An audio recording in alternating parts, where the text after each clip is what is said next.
I'm sure many of you have been swept up by the buzz surrounding Hong Kong Free Press when it started its crowdfunding appeal back in May, and watched the remarkable way this startup generated funds so quickly through countless backers from the community. For those unfamiliar with this initial phase of this young company, they managed to raise just under $600,000 by June, an amount that far exceeded their expectations.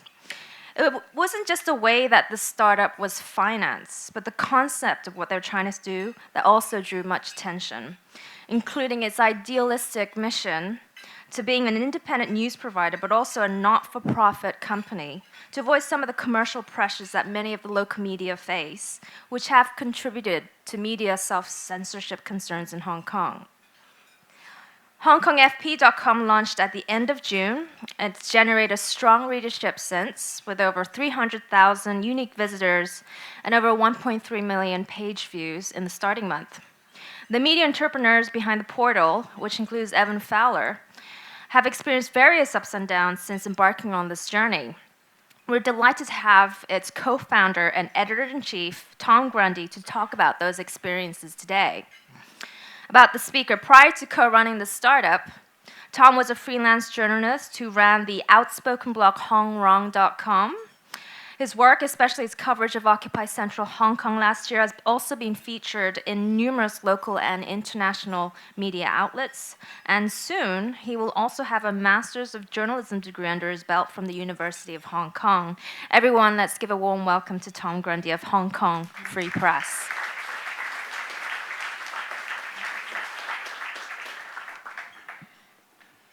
Thank you. And being quite fresh to all of this, I feel honored as much as I am humbled to be speaking today. So thank you very much to the Foreign Correspondents Club for the kind invite. I'd like to share as generously as I can the story of Hong Kong Free Press. I'll perhaps bore you with some background before we crack on. Long before Hong Kong FP, I once ran a multi-platform analog media empire from our family corner shop near Birmingham in Britain. As you might imagine, I was a pretty obnoxious 10-year-old mini Murdoch. But between a VHS newscast and a taped radio show and a handwritten newspaper, I had a monopoly on all family and pet-related news in Wednesbury, and a circulation of literally ones of people. After a gap year in Africa at 19, I left for Leeds to study new media. In actually leaving Birmingham, I'd already won at life, so I could have just left it there. And new media, of course, in 2003 was interactive DVDs and Flash and Dreamweaver 8, so things have moved on. After graduating, I realized a few things about the industry which prevail today. The funding was in crisis, free labor was endemic, and the genie of news for free was firmly out of the bottle. I was indebted, my family weren't rich, so I literally couldn't afford to go into media.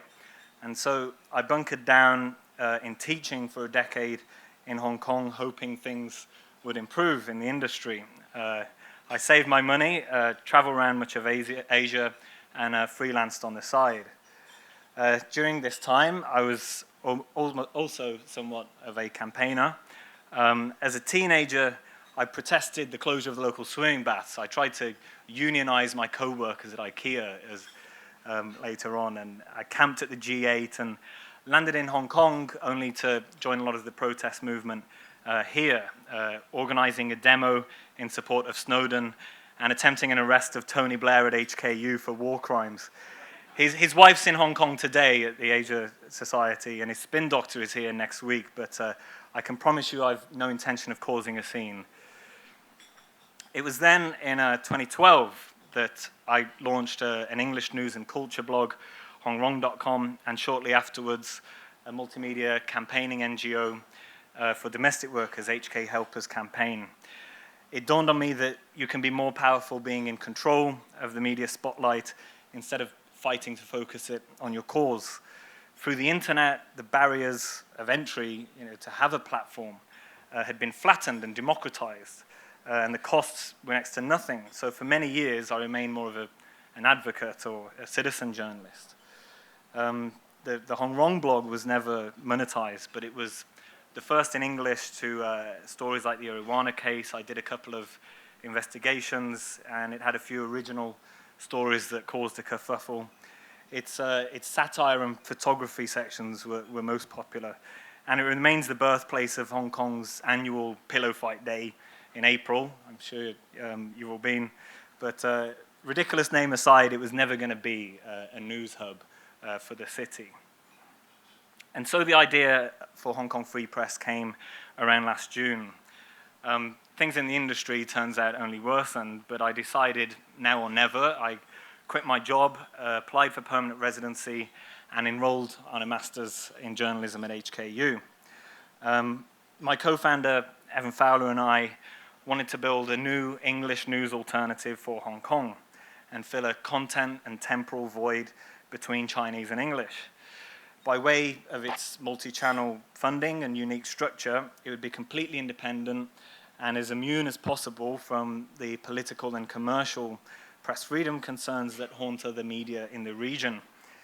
It would be progressive but as impartial as possible in its hard news reporting, neither pro-democracy or pro-establishment, a truly local English news source for the city.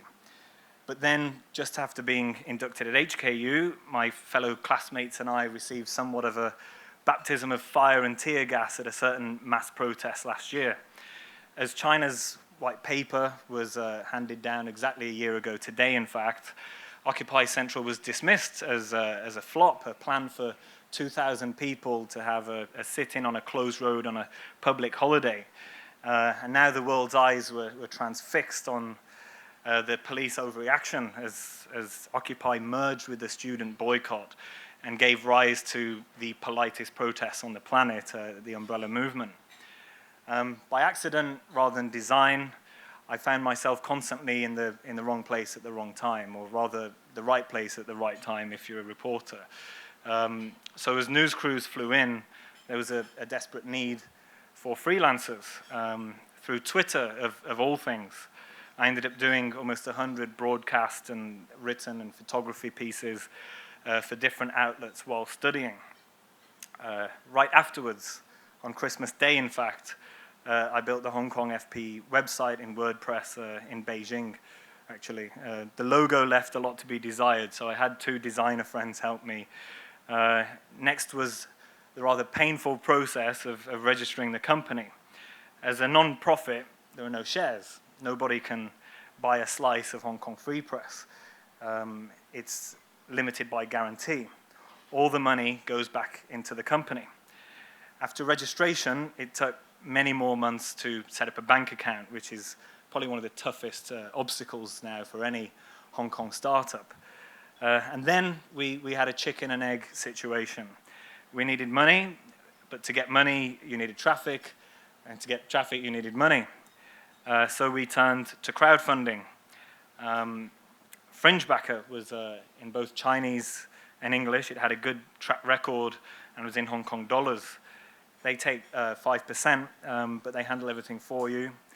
And we sought to raise $150,000 in a month. And we were thinking, just 4 of us would be sharing a space at Chinese outlet Stand News in Kwantong, relying mostly on contributor-driven Huffington Post style kind of a platform we had in mind, and maybe doing a few rewrites on the side. But it seems donors wanted something more. We received the 150K within 36 hours and almost 600,000 in a month. And actually, it was all coming from quite small donations of $200 or $500, and it was mostly the Chinese community who seemed to want to see this, a sort of groundswell of grassroots support.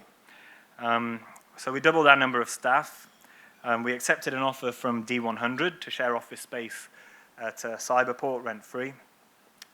And over the years, I'd watched how various media had experimented with things like crowdfunding, events, merchandise, online ads, native ads, sponsorship, membership, and micro-donations. None of them with a magic bullet, none of them seemed to work. But we decided to try and do all of them with a view to them all adding up so we can pay the bills. And the bills are quite low. Pretty much all of our funds go on salaries. Our reporters and I are all paid the same for now, and although it's a fair bit more than the local average for a reporter, it's still low, and we want it to improve. Eva and I are quite adamant about fostering something a bit different, more inclusive and transparent, an open company culture where we're responsive to staff, freelancers are paid quickly, and the hierarchy is quite flat. Thus far, this is paying off, although at first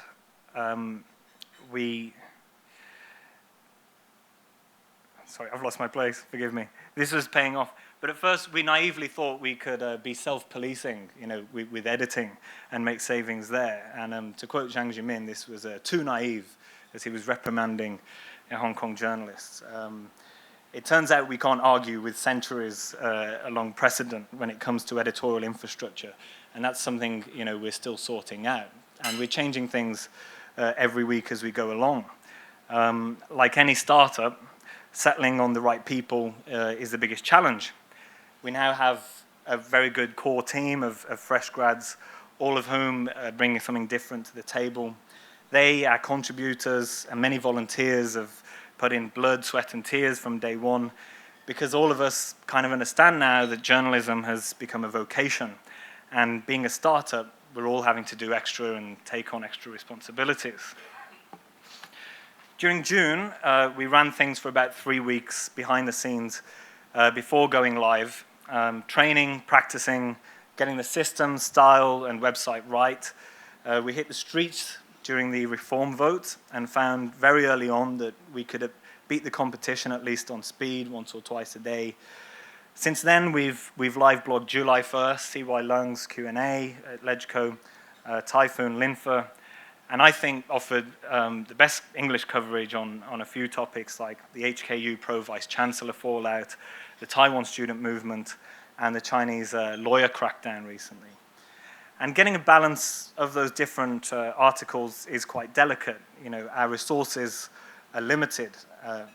For now, it's very tough to send one of our 4 reporters out for the day, as it would mean often losing a quarter of our content. But we're still doing a lot of original stuff. Our first one, a story about the leaked tape of Jasper Tang telling a racist joke, and the latest being evidence of slack security at the airport. We do a fair number of pickups from the Chinese press, filling that gap in Chinese and English. But even then, we're adding value, getting reactions, new angles, picking up the phone. We also can't ignore viral stories, the lighter stuff that gets people through the door. We segregate these silliest articles, on the website, but we are online, and if we don't do a couple a day, we're dead. Everyone who works with us understands and has access to the analytics, the live view of what's happening on the website, who's looking at what, where they're coming from. It remains on a big screen overlooking the office throughout the day. And that live number might as well be my adrenaline levels and my heart rate, And like it or not, there's a big difference between what people say they want to read and what they actually click on, and we're probably all a bit guilty of it. Saying that, if we listen too carefully to the analytics, we might end up doing only cat stories. So, we have to remain selective. Cyberport might be nearer to Llama than Legco, but it's a good environment once you're there, and our costs are kept down using technology to be efficient. Like Quartz and others, we're trying to ensure we can run without a physical office if need be. We use encrypted Telegram to communicate, and Trello to manage our workflow. That's what the tool looked like this morning. And news meetings at 10:30 are still critical. But should something like Occupy happen again, we can all work from anywhere. We also have a cooperative approach, and we share contacts between us in a big spreadsheet. Hong Kong, in a sense, has been slow to adapt. On the English side of the industry, part of the sluggish approach to innovation may be the lack of competition, but any local newsroom that isn't embracing technology, social media, and the internet, and that isn't experimenting or understanding their audience through analytics is going to have problems. Already, we've seen the death of some Chinese print titles this year, and many more might follow. And it's because they weren't keeping up with perhaps where the audience is and going to them. At launch, Hong Kong FP was on Facebook, Twitter, LinkedIn, Pinterest, Google+, YouTube, and many others through RSS. It may be a sad state of affairs, but for Hong Kongers, print is often what you've read online yesterday.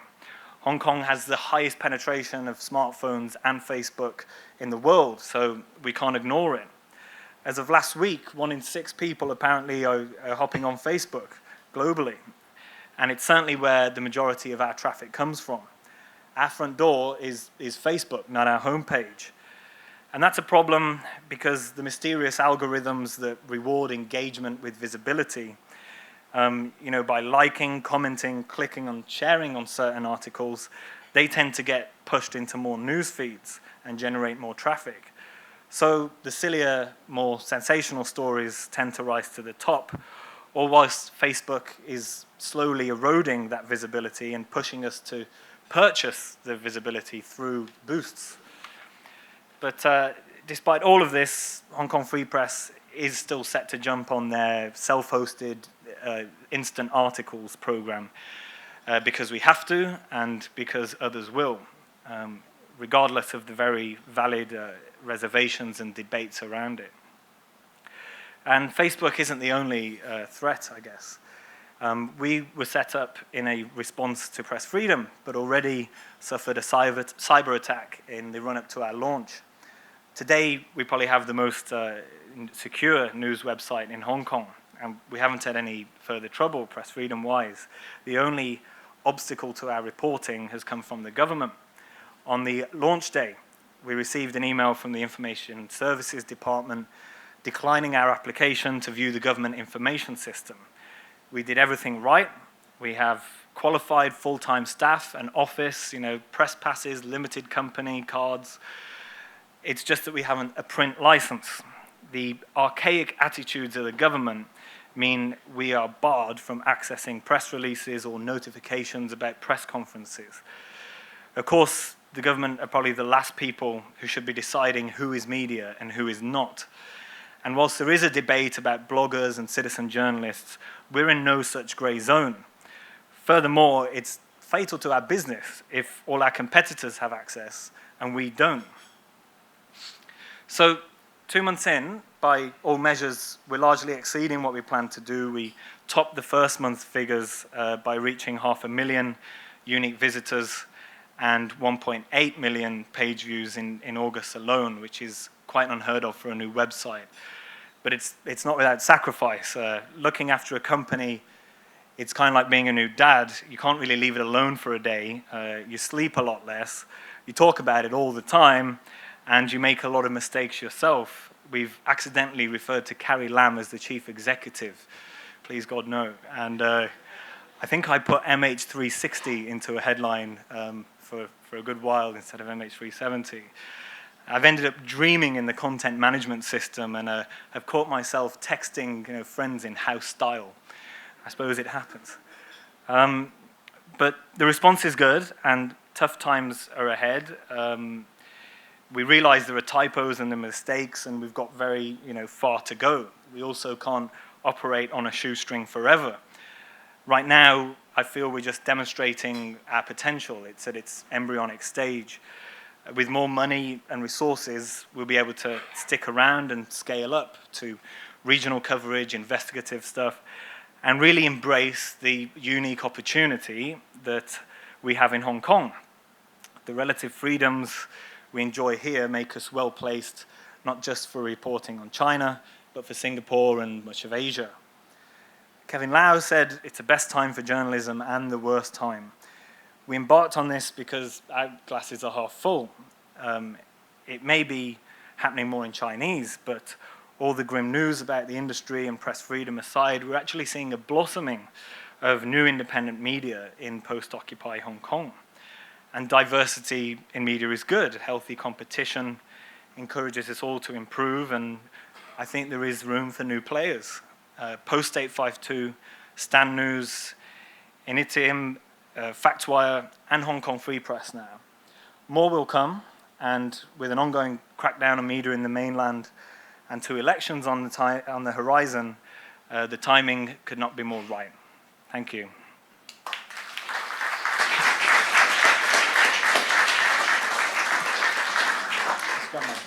Thank you, Tom. Let's open up questions to the floor. If you can raise your hand and... Oh, there.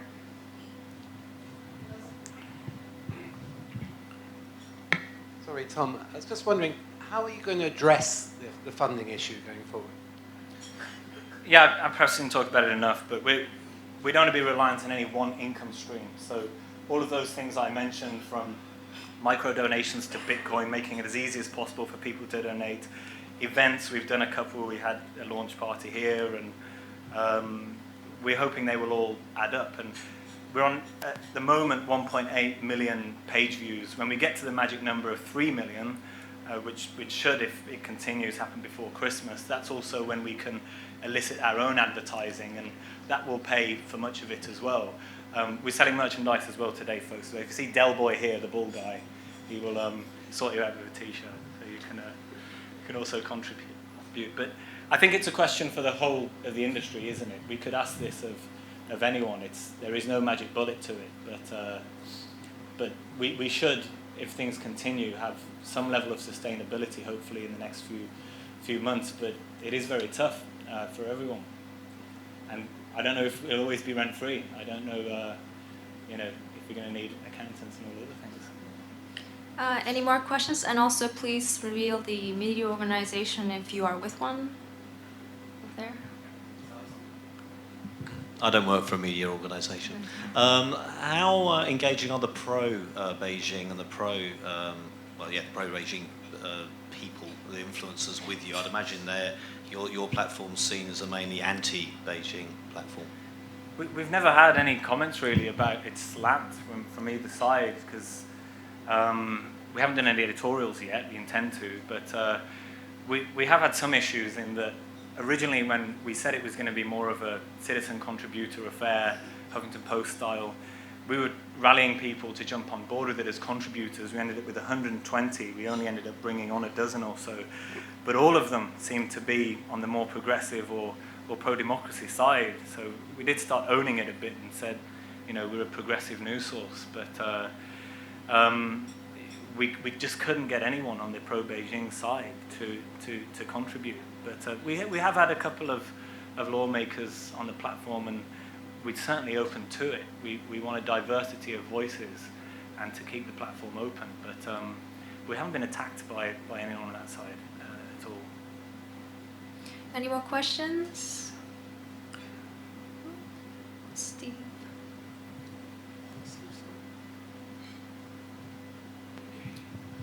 Tom, can I just pursue that matter? Because when you introduced this, you said, this is an independent platform.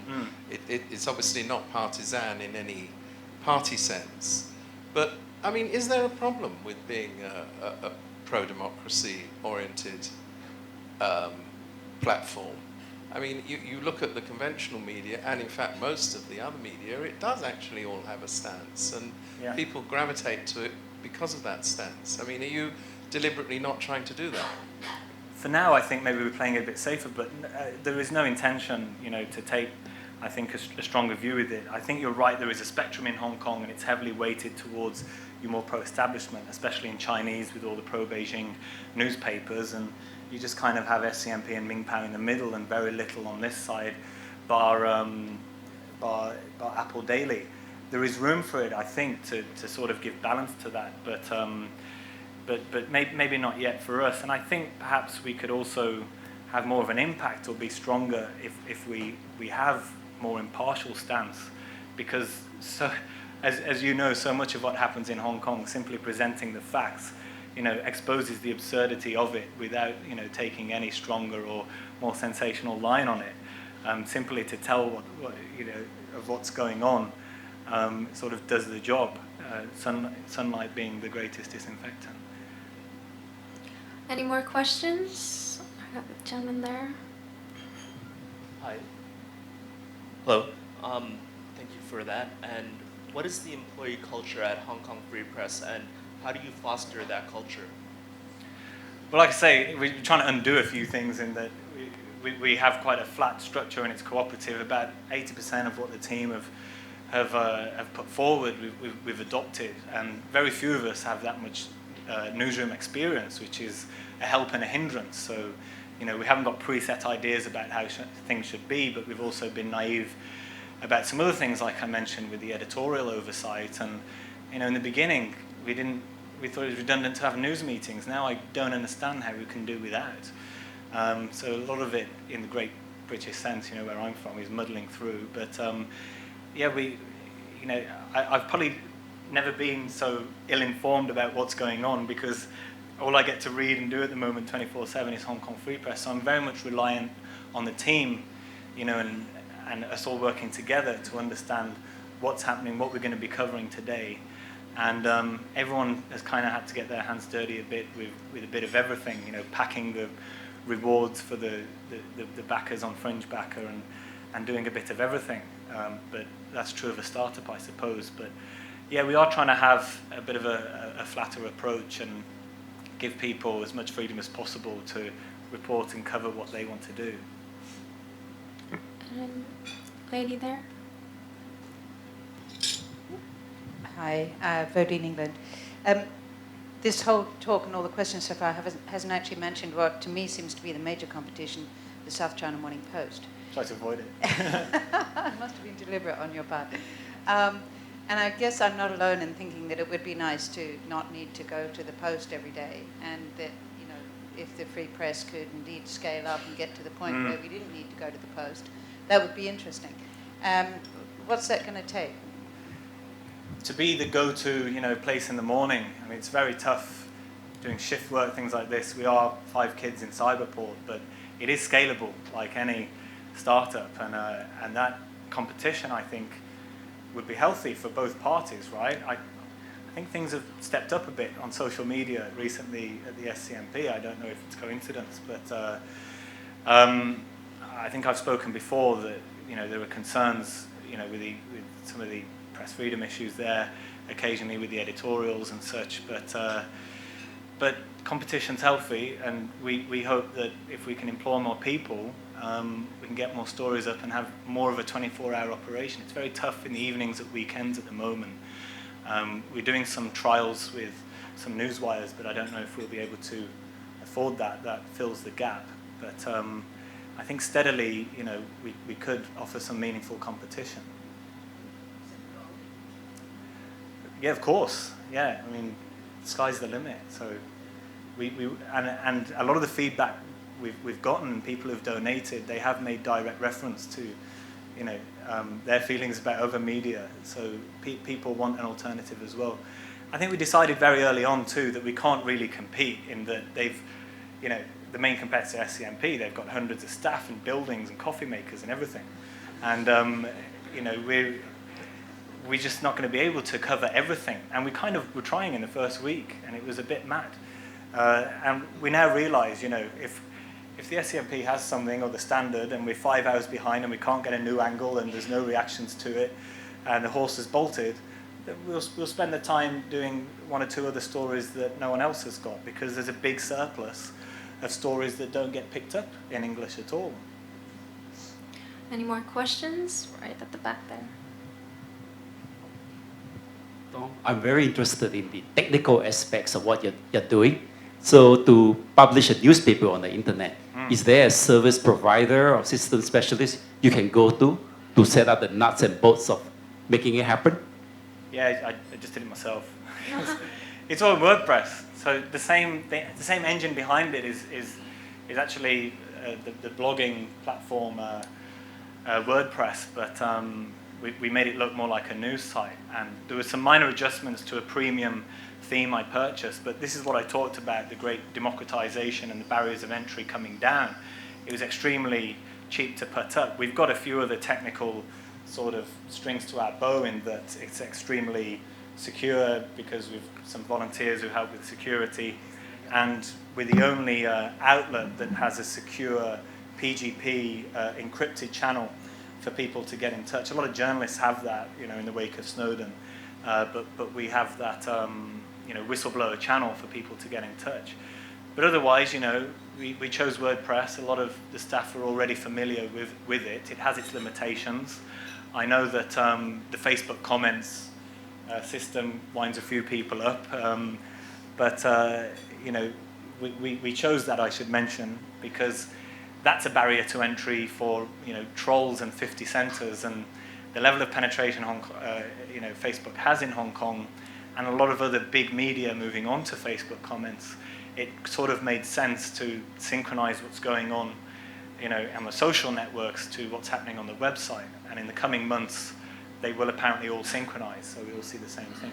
There are some news sites who just don't have comment sections now because it's caused a lot of trouble. And the conversation goes on social media. I've digressed into comment system, but yeah, the technical setup is relatively simple in WordPress. Any more questions? Oh. I work in corporate communications, and actually conversations here before you started speaking, a lot of news organizations as well as the corporate side, all looking at how the business model is changing. And I'm sure you've already spoken about that today. You're also got a unique perspective because you're also studying. Yeah. What do you make of, I guess, the way student journalists are being prepared or able to keep up with these changes that are happening in the industry? Yeah, funnily enough, I think a few things were missing we could have been better prepared for. But some of it was back to basics. I think we could have done with a lot more hard news writing experience. And we can get distracted a bit sometimes, and myself and everyone perhaps needed a bit more of that during the crazy year we've just seen. But some of the smaller things about having a portfolio and your own domain name and presenting yourself and having a headshot and that kind of stuff, I wish we all understood that on week one as we go and study. But HKU isn't too bad in terms of the big new things, which are data, coding, and video, and these are the obvious things that we want to get into, and where the money is and the jobs are at the moment. Big data sets, deriving stories from them, and being able to code and sort data. I really struggled last week when I downloaded the Ashley Madison database, and my computer struggled to get 10 gigabytes of stuff into a spreadsheet, and I was just searching for incriminating names, but even I still struggle with how best to have dealt with data like that and to get the story out. But it's changing. I know that this year at HKU they're spending a lot more time on code and data, but you kind of have to do a bit of everything, from writing, coding, and photography, the works nowadays. Backpack journalists, they say. Okay, Eric over there. Tom, Eric Wisher, I work for AFP. You mentioned the mistakes, the grammatical errors, spelling mistakes, which we see. Yeah, tell me if you see any. I don't want to rub it in, but I mean, a media organisation, as we all know, lives or dies on its credibility and its ability to provide accurate, clean news, clean copy to its readers. So, how difficult are you finding it? And this always comes down to the staffing. So, with your budget and your situation, and even for a big organisation like AFP, it's very difficult to find and keep good staff in that environment. How difficult is this? How much time are you spending trying to find and keep good staff? And where are you finding your permanent staff? And maybe just as a slightly secondary question, I think Nuri Vitachi writes for you, and I think Steve Vines does too, occasionally. Is that right, Mr. Vines? Holland. So, if you could answer the first one and then maybe give a slightly broader explanation of where you're getting your source material from. Okay, thanks. The first one was about editing. I mean, in an ideal world, in any other traditional situation, you'd have your reporter, you'd have fact checkers, you'd have lawyers as backstop somewhere in the building, copy editors, editor, and then maybe some production manager or social media person. we still have a lot of self-policing going on, and there'll be things people spot on the bus home from Cyberport, and it's extremely tough, and we recognize that, you know, our presentation and little things like that, you know, errors seeping in, we have to be super vigilant, and it's 24 hours. It's really tough, and finding those staff it is the number one thing at the moment. It's the biggest headache before funding, actually, and we're still trying to get it right. The reporters, I think we're almost there. Everyone has a different sort of skill. Vivian has done some great stuff, original stuff with the mainland. Chris just understands Hong Kong back to front. Ryan on social media, and we've just hired our intern Karen, who's lightning fast. But finding, you know, impenetrable backstops, you know, as things go online, it's not a skill I particularly have, and it's very tough. I'm not a recruiter. I'm not an accountant, PR, or any of this stuff. But I'm having to do a lot of it. We all are. So yeah, that's the next question. If anyone wants to be the Hong Kong Free Press editor, we also, you know, rely on people coming in, and we've had guest editors like Tim Hamlet, who used to be at the Standard and SCMP, and others who've come by and done workshops for us, for which we're very grateful, and the team really benefits. But you know, we welcome that kind of support. On the second point, yeah, where we get the news, I think it's no different from anywhere else, really. Press releases, some are pickups from other media, our own contacts, you know, original stuff, people handing us things sometimes.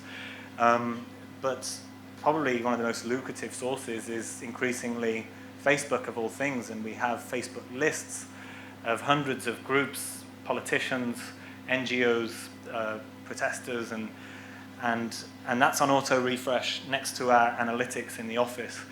And it's a concern in itself, because I think the latest HKJA report said that a lot of lawmakers in Hong Kong are bypassing the media, and they're just writing on their own blogs. We're quick to screenshot them in case they say something, you know, risque, but yeah, so there's that source, and we just pile all of our potential news leads into Trello in the morning. We discuss them at 10:30 and, you know, decide what to do, what to drop. At the end of the month, we look over the analytics and see what we should be doing more of and what we can do, say, less of. For instance, we were covering a lot of some of the Chinese media and what was happening at Apple Daily and the Hong Kong Daily News, but, you know, our audience obviously tend not to read Chinese, so we do a lot less of those stories now. But yeah, it's constantly changing, and certainly our biggest concern at the moment is the editorial stuff. I have a question.